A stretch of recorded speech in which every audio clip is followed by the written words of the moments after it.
counseling is a form of counseling where a small group of people meet regularly to discuss, interact and explore problems with each other at the group levels.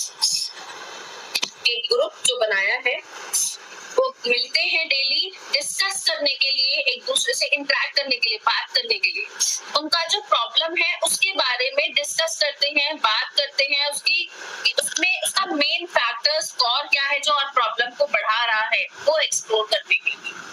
Group counseling seeks to give students a safe and comfortable place on campus where they can work out problems and emotional concerns. Safe और comfortable जगह पे campus में, college में अगर काम कर रहे हो, स्कूल में अगर काम कर रहे हो, किसी इंडस्ट्री में, कंपनी में अगर काम कर रहे हो, वहाँ बेसिकली ज्यादातर ग्रुप काउंसलिंग काम करता है। हम इंडिविजुअल प्रैक्टिस अगर करते हैं अपने सेंटर पे, वहाँ ग्रुप काउंसलिंग कम काम करता है ना। स्कूल्स में, कॉलेजेस में या किसी कंपनीज में अगर काम करते हैं तो ज्यादा इफेक्टिव होता है ग्रुप। ठीक, अब यहाँ पे क्या काम करते हैं, उनके प्रॉब्लम्स पे और उनके इमोशनल कंसर्न्स पे। भाई ऑब्वियसली सब जगह यही है, problems, emotional concerns, behavioural issues, है ना, नेगेटिव थॉट्स।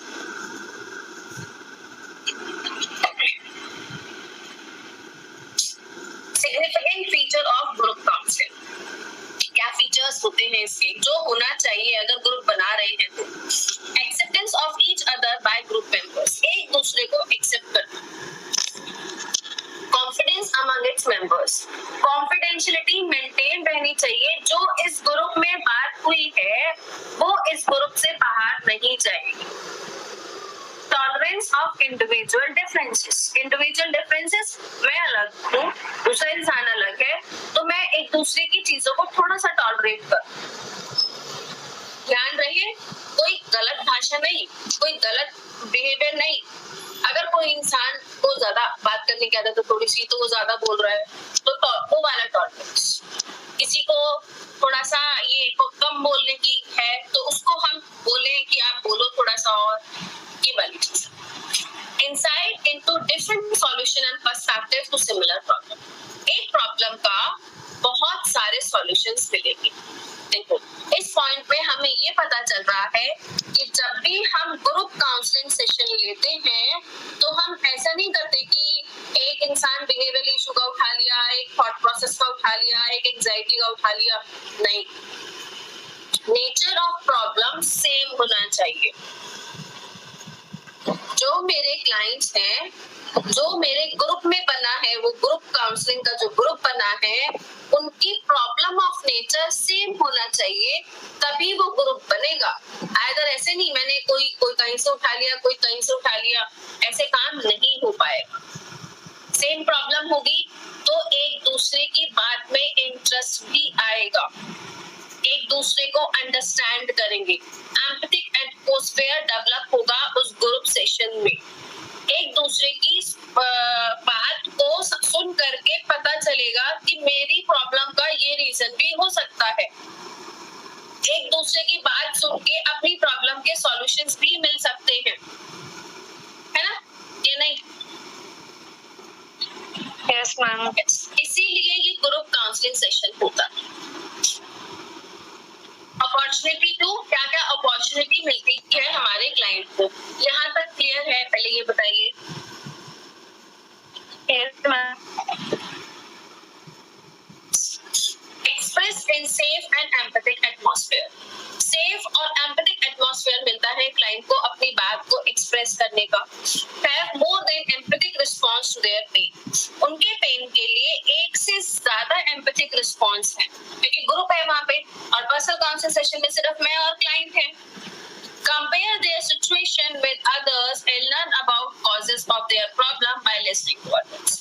अपनी चीजों को दूसरे के साथ कंपेयर करते हैं, सिचुएशन क्या कॉज है मेरी प्रॉब्लम का, क्या चीजें चल रही है, हाँ मैंने भी यही किया था इसीलिए मेरे साथ ये चीज हो गई है ना। और क्या देखना, यार मेरी तो फिर भी ठीक है, ऐसी सिचुएशन तो और भी खराब है। थोड़ा सा कंपेयर कर लेते हैं ना हम लोग, है ना। Get suggestions and ideas from others, दूसरों से सजेशन और आइडियाज मिलता है कि मैंने ना ये करके देखा, तुम ये करके देखो। जैसे फातिमा बोलती हैं कि अब मैं एकदम से ये सोच लेती हूँ I am not a remote, I am not a TV जो मेरा रिमोट उनके पास हो, है ना, कि जो चैनल दबाया, जो बटन दबाया वही चैनल शुरू, जो बटन दबाया वही चैनल शुरू, नहीं, मेरा रिमोट सिर्फ मेरे पास है ना। गेट सजेशन एक दूसरे से, आइडियाज मिलते हैं एक दूसरे से कि ये चीज हम अपनी लाइफ में अप्लाई करते हैं। और सीरियसली फातिमा, जब से तुमने बोला है ना ये बात, मैंने अप्लाई करने शुरू कर दिया।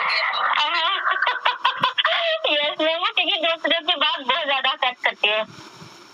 अगर हम खुद को समझाए तो जल्दी नहीं आएगा। मैंने आपको बोला था ना, अगर मैं आपको बोलूंगी, आपकी ही बात आपको बोलूंगी, तो आपको समझ आएगा और वो काम करेगा।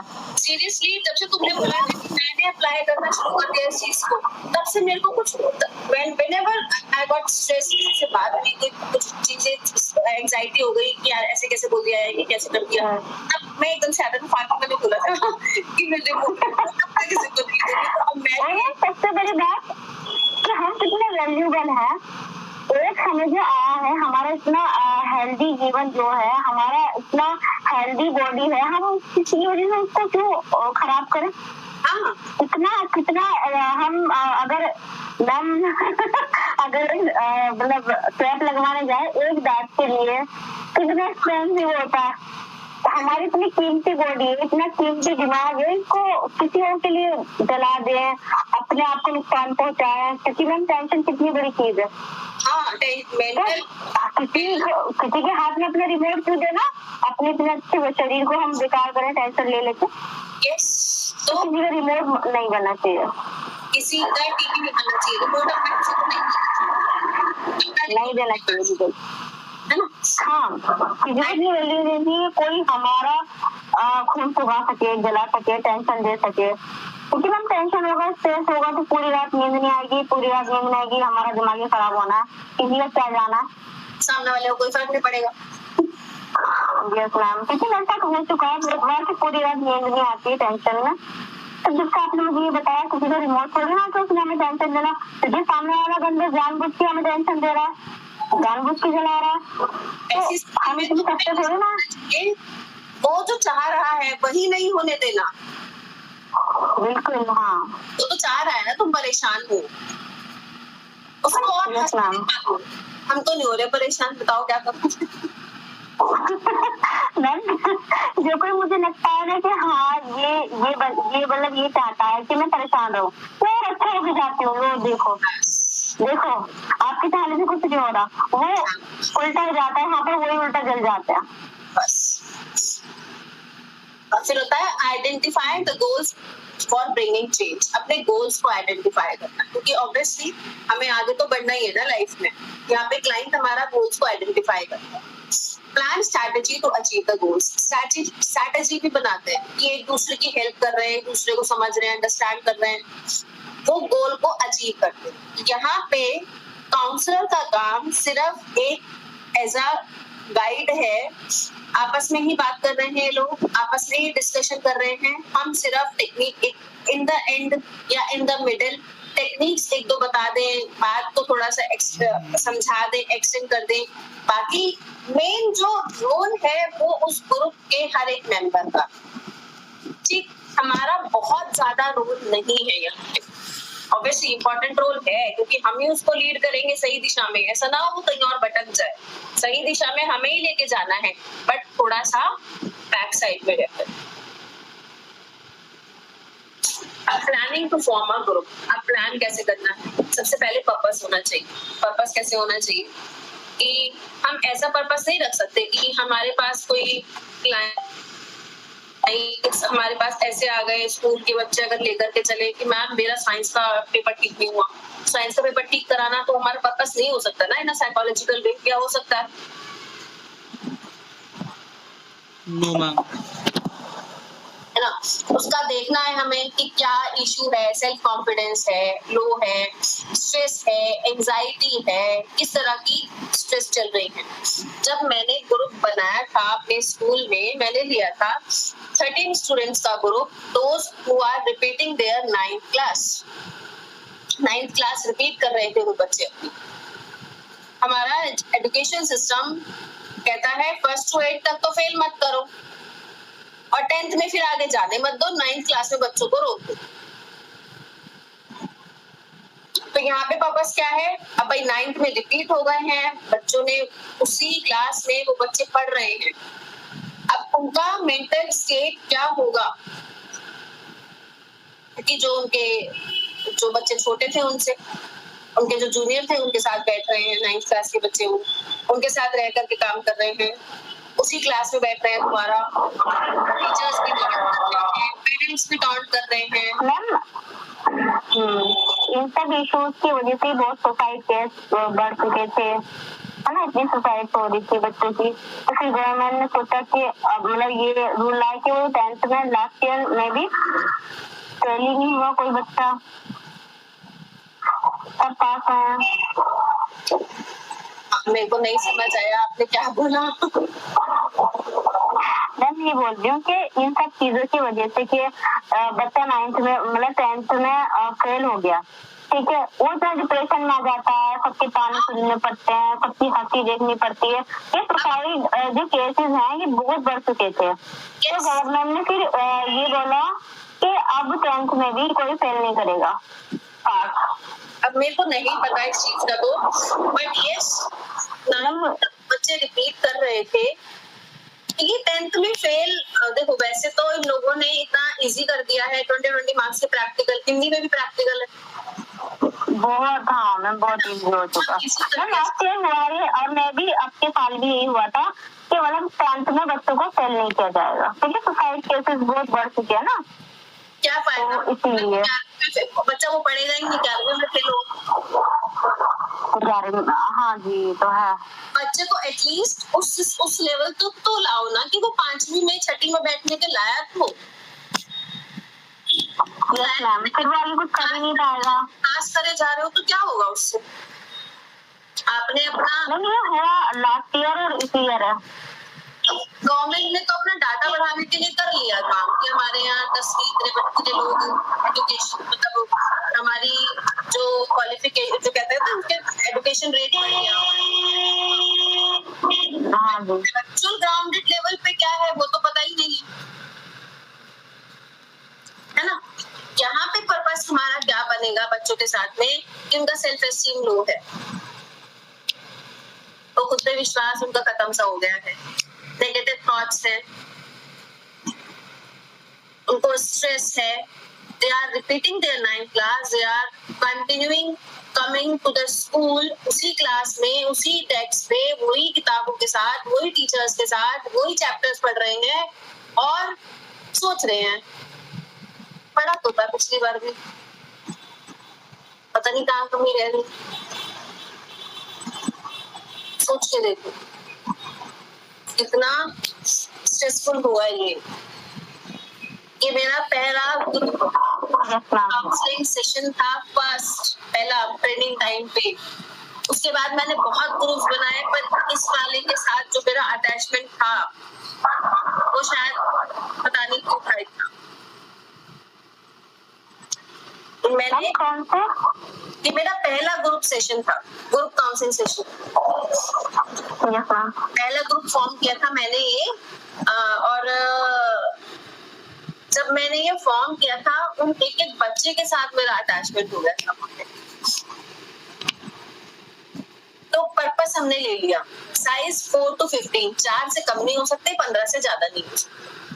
लेंथ एंड फ्रीक्वेंसी 45 मिनट्स, चाहे काउंसलिंग सेशन पर्सनल हो चाहे ग्रुप हो, 45 मिनट्स ही होता है। बट ऐसे नहीं बोल सकते हैं कि टाइम अप अब आप जाओ, हम उसको ऐसे थोड़ा सा सर्कुलर वे में थोड़ा सा ऐसे करके लेके आएंगे, ऐसे एकदम शट नहीं करेंगे सेशन को।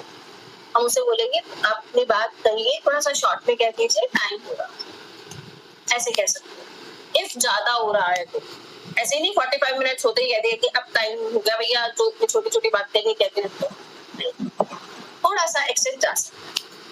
Time of the day, the place and settings, close and open group, कहाँ मिलेंगे, कब मिलेंगे, किस जगह मिलेंगे, एंड सेटिंग्स सर्कुलर फॉर्म में होना चाहिए। क्यों होना चाहिए सर्कुलर फॉर्म में? ताकि मैम सबको सबके फेस एक्सप्रेशंस दिखे, एक दूसरे से कम्युनिकेशन हो, तो जब वो एक दूसरे की तरफ देखे तो मतलब क्लियरली सबको समझ आए कौन किस वे में क्या बोल रहा है। अगर एक दूसरे का आगे पीछे बैठेंगे तो जो जितना फेस एक्सप्रेशन हमारे बयां करते शायद वो नहीं हो पाए। एग्जैक्टली, ताकि face expression, gestures, voice modulation, उसका इमोशंस सब एक दूसरे को आई कांटेक्ट मेंटेन कर सके, एक दूसरे के स्ट्रेस को, एंजाइटी को, परेशानी को समझ सके। क्योंकि अगर क्लास वाले फॉर्म में बैठा दिया तो लेक्चर थोड़ी ना देना है हमने, इसलिए circular form. Close and open group, दो तरीके के ग्रुप होते हैं। क्लोज ग्रुप इज जिन लोगों के साथ शुरू हुआ उन्हीं लोगों के साथ टर्मिनेट हो गया, वो हुआ close group. Open group is जिन लोगों के साथ शुरू हुआ टर्मिनेट नहीं होगा, पुराने लोग जाते रहेंगे, नए लोग आते रहेंगे, पुराने लोग जाते रहेंगे, नए लोग आते रहेंगे। रिहैबिलिटेशन सेंटर्स में ओपन ग्रुप ज्यादातर काम करते हैं, क्योंकि पुराने लोगों के साथ नए लोगों को जोड़ा जाता है और वो अपने एक्सपीरियंसेस शेयर करते हैं और उनका मोटिवेशन लेवल डेवलप होता है। क्लियर हुआ? यहाँ तक समझ आया? Yes ma'am. Next is selection of members, members को सेलेक्ट करना। Voluntary, non voluntary, members level of readiness, members level of commitment. करना चाहता है या नहीं करना चाहता, या वो कंफ्यूज्ड है, करना चाहता भी हूँ नहीं भी चाहता हूँ, तो उसका लेवल ऑफ रेडीनेस देखो कि एक्चुअली में थोड़ा ये सही सेटल आउट हो जाएगा ग्रुप में या नहीं। उसका कमिटमेंट, उसे बताना है ये चीज हमें। आप बाहर किसी को ये बातें नहीं बताओगे जो ग्रुप में होंगी, आप एक दूसरे की रिस्पेक्ट करोगे, आप खराब शब्दों का इस्तेमाल नहीं करोगे वहां पे, आप अपनी बारी का इंतजार करोगे। लेवल ऑफ ट्रस्ट, कि एक दूसरे पे ट्रस्ट डेवलप करना है और आपको उस क्लाइंट पे कितना ट्रस्ट है कि ये एडजस्ट सही से रहेगा या नहीं रहेगा। बहुत सारे लोगों का हमें पता चल जाता है कि ये ना डिस्टर्बिंग एलिमेंट है, तो ऐसे लोगों को ग्रुप में हमें नहीं लेना, उसको पर्सनल सेशन में ही काम करना। एक्सेप्टेंस ऑफ लीडर, वैसे तो काउंसलर ही लीडर्स होते हैं, बट जब ओपन ग्रुप होते हैं जहाँ पे, वहां पे जो सबसे पुराना कैंडिडेट होता है ना ग्रुप में, वो भी लीडर का रोल प्ले कर देते हैं।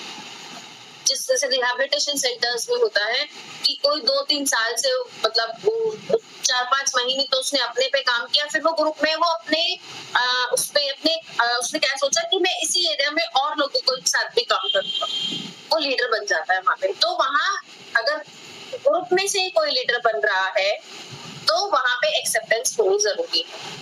फिर होता है इंटरव्यू, हम अपने क्लाइंट का इंटरव्यू भी ले सकते हैं प्रॉपर, उसे रिटन फॉर्मेट में लेना जरूरी है। एक फॉर्मेट बना लो पूरा, उसको कहते हैं उसको कंसेंटेंट फॉर्म, कि हम अपने क्लाइंट का, वो अपने विल से इस ग्रुप में आ रहा है, इसके साथ हमने कोई जोर जबरदस्ती नहीं करी है। वो इसलिए क्योंकि अगर by chance any how client की किसी से कोई बात हो गई और वो आपके ऊपर लीगली एक्शन ले ले कि इन्होंने तो जबरदस्ती मुझे इस ग्रुप में डाल दिया या जबरदस्ती बुलाया है, मेरा तो दिमाग घुमा दिया था, इन्होंने अपनी बातों में फंसा के ये काम किया है, आपके पास रिटन फॉर्मेट होना जरूरी है अपने आप को सेव करने, क्योंकि अगर उसने बोल दिया तो लीगल एक्शन हो सकता है। कंसर्न ले लो कि जी इस पे साइन कर दो, पूरा अच्छे से पढ़ लो इसे पहले अच्छे से, मर्जी है तो ग्रुप में आ जाना, नहीं है तो बिल्कुल मत आना। क्लियर हुआ? Yes ma'am. फ्यूचर का तो नहीं पता ना कि क्या होगा, हम पूरा सब कुछ सेफ्टी सिक्योरिटी से काम कर रहे हैं, बट कुछ भी हो सकता है। एनी हाउ कुछ भी प्रेडिक्शन तो नहीं कर सकते ना हम कि फ्यूचर में यही होगा। बहुत सारी चीजें आउट ऑफ द वे जाकर के भी हो जाती है। फिर होता है डायरेक्ट क्वेश्चनिंग, डायरेक्ट क्वेश्चन कर लो चाहे क्लाइंट से कि जी देखो, एक दूसरे को टॉलरेट भी करना पड़ेगा, किसी की बात थोड़ी बहुत इधर उधर हो भी गई तो भी उसको ये नहीं कि लड़ाई मड़ाई करने चल खड़े हो जाओ, वहां पे टॉलरेट करना है थोड़ा बहुत। कोई खराब शब्द नहीं इस्तेमाल करेगा, आप भी नहीं करोगे, कोई और भी नहीं करेगा, बट फिर भी हमें नहीं पता कि हमें किस बात का बुरा लग जाए, चाहे वो नॉर्मल बात कह रहा हो कोई, इसीलिए। यहाँ तक क्लियर हुआ? Yes ma'am. Yes ma'am. Next is stages of group counselling. इसके स्टेजेस हैं। सबसे पहला आता है, 4 स्टेजेस हैं। सबसे पहला आएगा beginning stage. Introduction of participants to ice breaking exercise, purpose is put forward, rules are set. Ice breaking exercise भाई जरूरी नहीं है कि जो ग्रुप स्कूल में बना हो वो एक ही क्लास के बच्चों का हो या वो एक ही सेक्शन के बच्चों का हो, अलग अलग का भी हो सकता है। सेम विद द ऑर्गेनाइजेशन, सब लोग अलग अलग भी हो सकते हैं। तो वो थोड़ा सा जो ऑड सा होता है ना शुरू में, वो आइस ब्रेकिंग एक्सरसाइज के थ्रू हम स्टार्ट करते हैं। Can be story telling, can be any कोई एक्टिविटी, कुछ भी हो सकता है। पर्पस इज पुट फॉरवर्ड, हम लोग क्यों मिले हैं यहाँ पे, किस लिए मिले हैं, क्या हमारी चीजें हैं।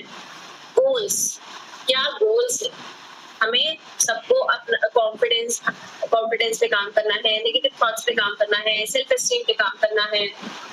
रूल्स आर सेट, कैसे रूल्स, खराब शब्दों का इस्तेमाल नहीं करेंगे, एक दूसरे की रिस्पेक्ट करेंगे, एक दूसरे को बोलने का चांस देंगे, अपनी बारी का वेट करेंगे। इस तरह के जो जनरल रूल्स होते हैं वो हम सेट कर लेते हैं। फिर आता है stage 2, working stage. Focus on the main purpose of group. Each member speaks accordingly. Group leaders runs the group interaction increases. Purpose हमने दे दिया। अब एक दूसरा हर एक बंदा अपने आपस में बात कर रहा है। अब देखो ये जो ग्रुप मैंने बनाया था जो 9th क्लास में बच्चे रिपीट कर रहे थे। They are in the same situation. They are repeating their 9th class. But कोई साइंस में इशू था, किसी को मैथ्स में इशू था, किसी को इंग्लिश में इशू था, है ना। सब्जेक्ट्स तो अलग हो सकते हैं ना, जरूरी थोड़ी ना है सबके साइंस में इशू होगा, थोड़ा बहुत डिफरेंस हो सकता है। अब क्या होगा, एक दूसरे से बात करेंगे, तुम ना इस तरह से इसको पढ़ने की कोशिश करो, तुम इस तरह से इस पे काम करने की कोशिश करो। Interaction increases. जो अभी तक अलग अलग थे ये लोग, इनको हमने इकट्ठा कर दिया, अब ये एक दूसरे की हेल्प कर रहे हैं, एक दूसरे को मोटिवेट कर रहे हैं, एक दूसरे के साथ काम कर रहे हैं। समझ आया working stage? Yes ma'am. Yes ma'am. Next is closing stage. ये सिर्फ एक सेशन नहीं होता वर्किंग स्टेज। वर्किंग स्टेज अच्छे 4-5 सेशन हो सकते हैं आराम से, है ना। फिर आता है closing stage. Sharing of games and interaction, clarify conclusion drawn, decide on the use of. Share करना कि हम लोगों ने क्या एक दूसरे से सीखा। क्लैरिफाई कंक्लूजन ड्रॉन, कि यही हुआ ना, हमने ये सीखा, ये हमारे अंदर डेवलप हुआ, हमारे थॉट प्रोसेस में का अच्छा, हमने पॉजिटिव नोट्स देखे, हमारा कॉन्फिडेंस भी हाई हुआ, अब हमें लगता है हम कर लेंगे। Decide on the use of conclusion, चीजें देखना कि हाँ ये ऐसी ही चल रही है, ये हमारे लिए काम करेगी। Follow up stage. Members give feedback on conclusion drawn from self-report, questionnaires, rating scale, checklist from final conclusion. Conclusion वहाँ पे हमने ड्रॉ कर लिया था, फिर भी हम इंडिविजुअल टू इंडिविजुअल उससे फीडबैक ले रहे हैं कि कितना काम हुआ। सेल्फ रिपोर्ट दे सकता है वो लिख करके, क्वेश्चनायर बना सकता है काउंसलर कि इसमें ये यस और नो वाला या एग्री डिसएग्री वाला। रेटिंग स्केल बना सकता है 1 to लेके 5 तक, 1 to लेके 10 तक। चेकलिस्ट बना सकता है कि आपके अंदर सेल्फ एस्टीम हाई हुआ, कॉन्फिडेंस डेवलप हुआ, इफेक्टिव यूज ऑफ जो सेशंस था हुआ, वो क्वेश्चन के साथ चेकलिस्ट, उस पर टिक करना है बस उसको। फाइनल कंक्लूजन हमारा कितना अच्छे से काउंसलिंग सेशंस काम किए, कितने अच्छे से ग्रुप हमारा इफेक्टिवली डेवलप किया एक साथ। क्लियर हुआ? Yes ma'am. कितने तरीके के ग्रुप होते हैं। सपोर्ट ग्रुप, हम जो सपोर्ट कर रहे हैं एक दूसरे का। एजुकेशनल, हम लोगों का भी है एजुकेशनल ग्रुप। सपोर्ट ग्रुप हमारा है या नहीं है? है ना। हाँ, हम लोग एक दूसरे को कुछ इशू होता है या कुछ बात होती है, मैंने नदीम जी से पूछा था आरसीआई से रिलेटेड, उन्होंने मुझे बहुत सारी इंफॉर्मेशन दी, है ना। एजुकेशनल ग्रुप, हम पढ़ तो हम रहे ही, डिस्कशन करते ही रहते हैं, डिस्कशन यहाँ से पता नहीं कहाँ भी पहुंच जाते हैं चीजों में। टास्क ग्रुप, हम टास्क जो ग्रुप होते हैं उनको टास्क दिए जाते हैं, जैसे आर्मी वाले ग्रुप हो गए या स्कूल्स में जब स्पोर्ट्स डे होता है उसमें भी टास्क दिए जाते हैं, ग्रुप बना देते हैं। थेरेपी ग्रुप में थेरेपी कंडक्ट कर दी, 4-5 जने एक साथ बैठाए या अच्छा सा ग्रुप लिया और थेरेपी कंडक्ट कर दी सबके साथ। सेल्फ हेल्प ग्रुप, मैं आपकी हेल्प कर रही हूँ, आप मेरी हेल्प कर रहे हो, मैं अपनी चीजों को खुद भी देख रही हूँ, आप अपनी चीजों को खुद भी देख रहे हो, एक दूसरे की हेल्प कर। ठीक, क्लियर हुआ? Yes ma'am. Yes ma'am. हाँ, आज का सेशन खत्म होता है।